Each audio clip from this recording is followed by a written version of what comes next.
articles presented in Dr. Mary's Monkey. The point about this, at the University of Chicago at the time, we find people like Enrico Fermi, who did the first sustained nuclear reaction, and Harold Urey, who was in charge of the Manhattan Project during World War II. I mean, they have the biggest brains in the country in radiation at the University of Chicago right at the time that she is there studying radiation and writing articles about it for the medical community. And then in 1952, she gets an invitation to come to New Orleans. And why someone would give up Chicago and all that for New Orleans, I think there were some personal things going on in Mary's life, which we can talk about later. But she comes down to New Orleans. She has a very attractive package. She is given a position on the faculty of Tulane Medical School, which at the time was one of the top medical schools in the country.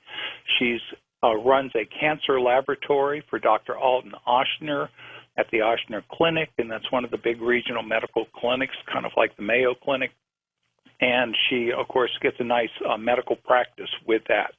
So that's when she comes down to New Orleans.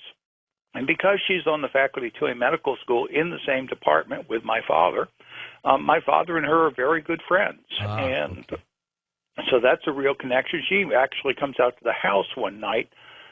She had to entertain the president of the Royal Academy of Orthopedic Surgeons when he was touring the United States, and frankly, she wanted another male at the dinner table who could talk to the guy about old war stories and stuff. Sure. So she brought my father along, and they came over to the house after dinner to continue a conversation that, frankly, they didn't want to have in the restaurant where other people might overhear them. And so they were very close friends, and when Mary Sherman was murdered, it was a kind of a big event in my family because she was one of my father's best friends, and the fact that it was a front page murder for 2 weeks in New Orleans, a very bizarre mystery that nobody seemed to be able to figure out. And tell us, Ed, a little bit about this murder, if you would. Well, there's like two sides to the coin. There's what the public was told and what I found out really happened. Tell us what the public was told first. Okay. The public was told that an intruder went into Mary Sherman's apartment, stabbed her to death, and set her on fire. And her body was found naked in the smoldering apartment, and they went around looking for a psychopathic sex slasher. And that was the public story, and everybody kind of wanted to take two steps back and say, oh, yeah, I met her once, but I didn't really know her, that kind of stuff. And 30 years or so, about 28 years after her murder, which was in 1964, I actually got her autopsy report and police report out of the public library. And they had been locked in the chief of police desk in the intervening 28 years. In his desk? In his desk, yeah. And, in fact, at one point, I asked a guy who was a professional murder investigator for Orleans Parish. I mean, that was his job. He worked for the DA's office. Yeah. I asked him if he could get me a copy of the police report on that. He said, yeah, sure, no problem. I do it all the time. I'll get it for you in 48 hours. And when I called him back in 48 hours, he said, what did you get me into? He said, I almost got fired over this, and I've been answering questions, and when I tell them some teenage kid asked me to get this, they all laugh at me. He said, what is going on with this murder? And when I finally, nobody knew was the problem. When I finally got a hold of the autopsy report, I discovered that, yes, Mary Sherman had been stabbed, but there's a lot of situational stuff here. The real issue was that her entire right arm and right rib cage had been disintegrated by heat. Now, she's in a wood frame building. There's curtains next to her bed that didn't catch on fire. There's a paper label on the sherry bottle that didn't catch on fire. There's human hair next to this carbonized burn, and you can see into her body and see her organs. I mean, this is all in the official documents, and this is what was not told to the press. I mean, this is like saying, forgetting to tell the press that, Nicole Simpson's throat got cut. I mean, it's the major fact in the case. Now, was anybody ever arrested or convicted? No.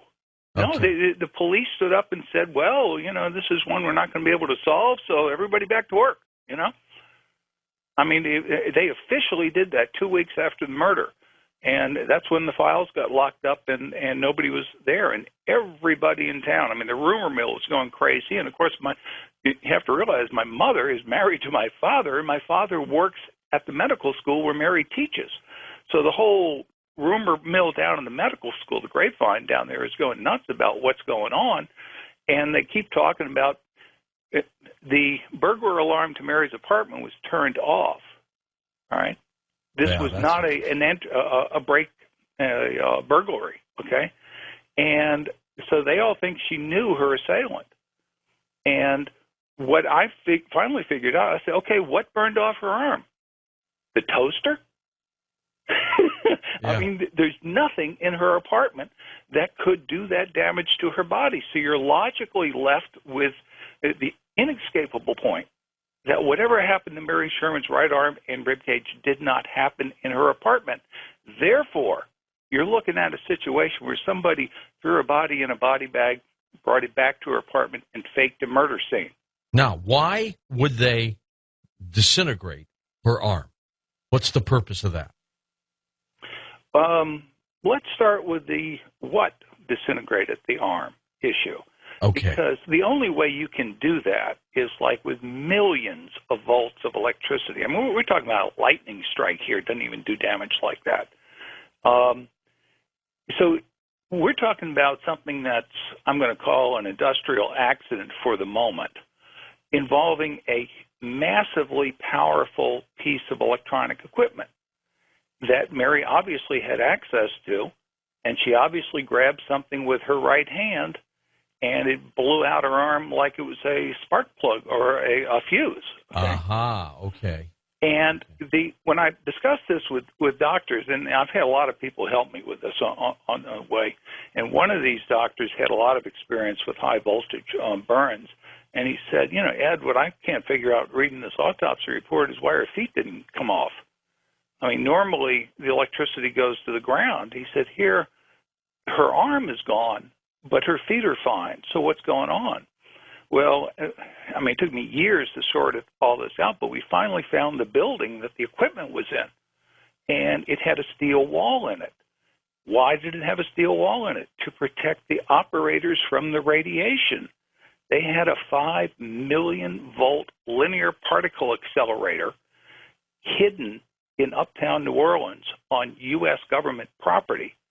And this metal wall had a cable attaching it to the ground so that electrons and stuff would be routed to the ground, and she was standing in front of the wall when she grabbed the circuit breaker switch, and somebody, in my opinion, booby-trapped that facility.